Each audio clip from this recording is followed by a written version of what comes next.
When I was little, I, like many Catholic children, learned about the liturgical calendar. There are different seasons, different colors, it goes in a nice circle.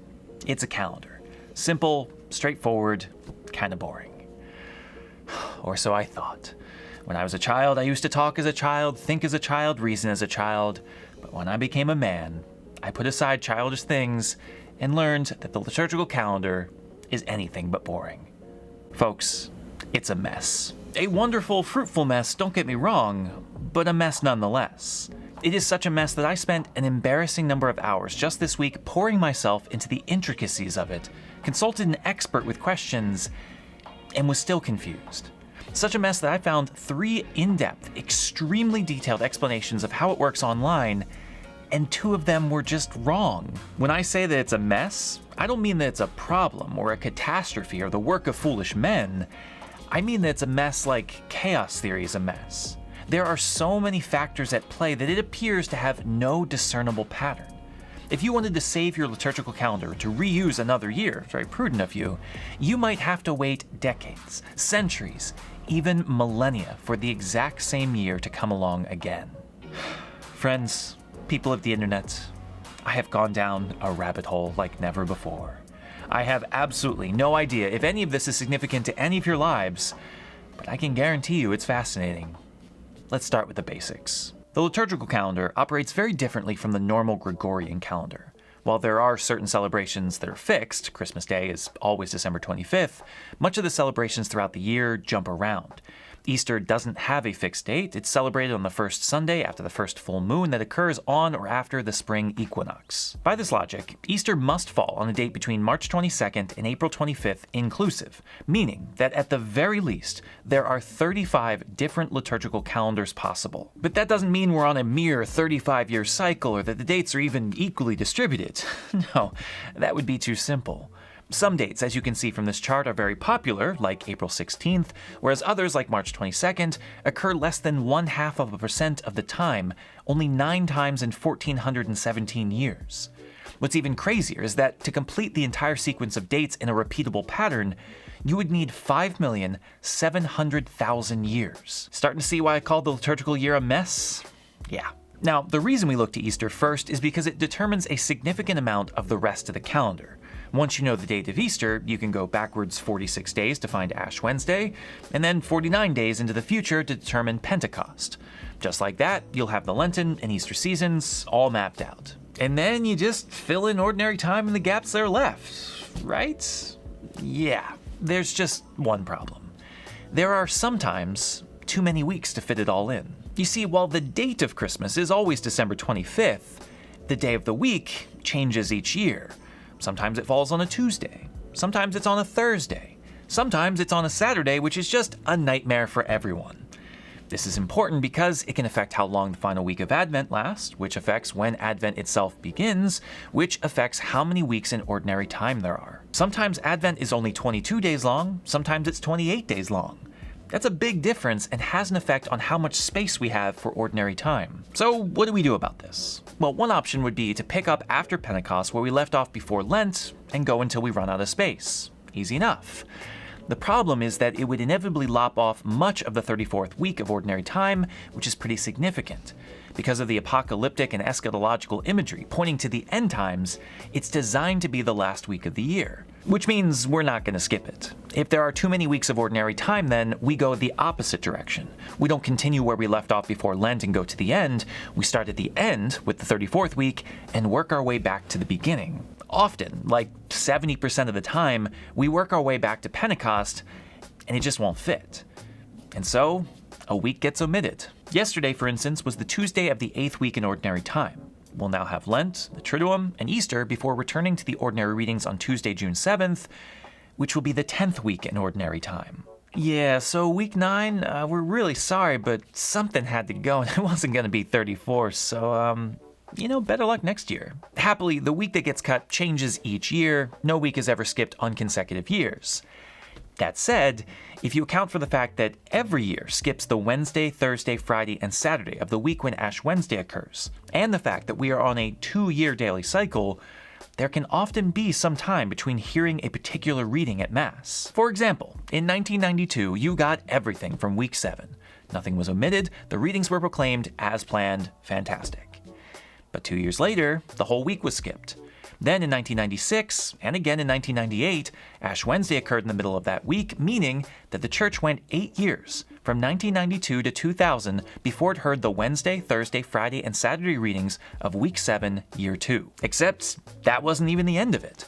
On Wednesday, February 23, 2000, what would have been the first time hearing the daily readings for Year 2 of the 7th week, there was an optional memorial for St. Polycarp, meaning that there was an option for different readings, meaning it could have been 10 years, from 1992 to 2002, between when the specific set of readings was proclaimed at Mass. Now, needless to say, this probably happens quite a bit. The various feasts of the year force us to skip quite a bit of the normal lectionary appearing at different times throughout the years, and mapping that all out is absolutely the problem for someone else.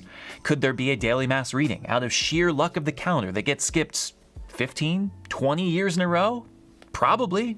I don't know. What I do know, though, is that on Sundays, such a situation is not only probable, it's the norm for certain weeks. The last little quirk that we've yet to account for is the presence of extra obligatory feasts in ordinary time that are often or always found on Sundays.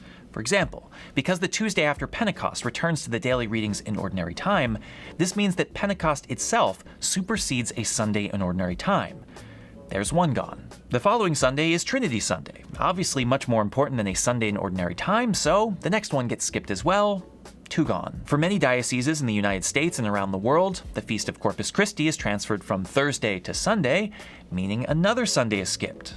That's 3. If we remember that in 70% of the years a whole week is entirely skipped, we're talking a pretty good chance that there are 4 Sundays in ordinary time replaced every single year. That's a lot missing on Sundays. And it would be, if that was it. Unfortunately, June 24th sometimes falls on a Sunday, meaning that the birth of John the Baptist supersedes another week.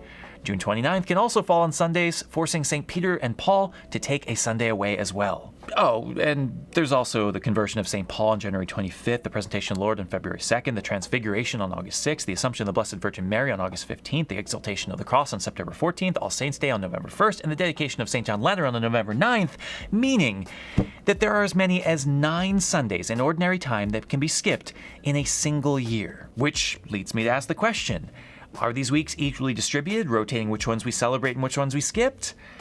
You know they aren't. Weeks 8, 9, and 10, always occurring either just before or just after Lent and Easter, are skipped a lot more than others. And I mean a lot. Weeks 8 and 10 are omitted at a rate of 75%. Consider the fact that there are 3 Sunday cycles, A, B, and C, and there's a good chance that it's going to be a while between readings. The 10th Sunday in Ordinary Time Year C, for instance, was celebrated in 2016, but won't come up again until 2040. Hope you're not fond of those readings. This is nothing, though, compared to the 9th Sunday, which we skip 86% of the time. Just to put that into perspective, since the calendar was reformed in 1970, we have celebrated this week 7 times, only once in Year C. If we project out 78 years to 2100, it will come up even less, only 11 times, having been skipped 112 out of a possible 130 years. But here's what's so fascinating about the calendar and how it's absolutely a mess. As rare as Week 9 is, we actually celebrated it 4 times in 12 years from 2000 to 2011, but won't get another one until 2035. What? Because 4 of them in a row were Year A, we're going to go 57 years between instances of Year B and C not occurring until 2046 and 2057 respectively. Again, I really hope that Old Testament reading is not a favorite of yours because it is going to be a long time before it ever appears. But you know what? As much of a mess as it is, and it is a mess, it's much better than what we had before. For 400 years, from 1570 to 1970, the Church followed a single-year cycle found in the Missale Romanum. There were some minor changes, particularly in 1951, but for the most part, what we had in 1570 is what we had for centuries. And to some extent, I'll admit, it was a lot easier to follow. Easter still jumped around, sure, but there was only 1 year's worth of readings to follow, so if something got skipped 1 year, you could guarantee it on the next year. The problem with this, of course, is that it was an extremely limited lectionary.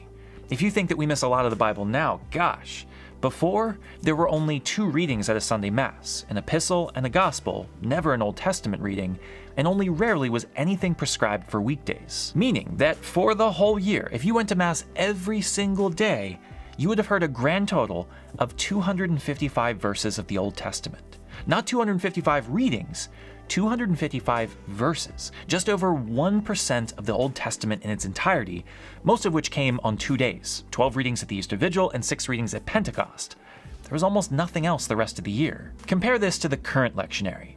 On Sundays and feast days, we hear 932 verses, and throughout the entire 3-year cycle, there are 3,378 verses. That's 13.5% of the Old Testament. In the Old Lectionary, we read 848 verses of the Gospels, a mere 22.4%. Today, we cover 3,393 verses, nearly 90%. For the rest of the New Testament, you would have heard 461 verses coming to Mass every single day, compared to 2,296 verses in a 3-year cycle now. Taken all together, the whole New Testament, that's an increase from 16.5% to 71.5%. So, yeah, the current liturgical calendar and lectionary of the Church is a mess. There are some anomalies, and we skip things from time to time, absolutely. But come on, there's really no comparison. What the Second Vatican Council prescribed, and what is absolutely accomplished today, is an increased amount of scripture in the liturgy for the catechesis of the people. I can guarantee you that the average church-going Catholic has heard and knows more of the Bible today than in any time in history. Is it a mess? You betcha. But what a wonderful, fruitful, important mess it is.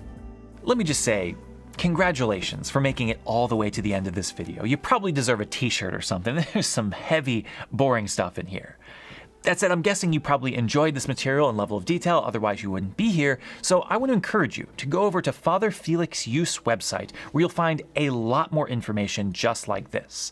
His work has helped people like me for years, and I want to thank him specifically for his help on this video.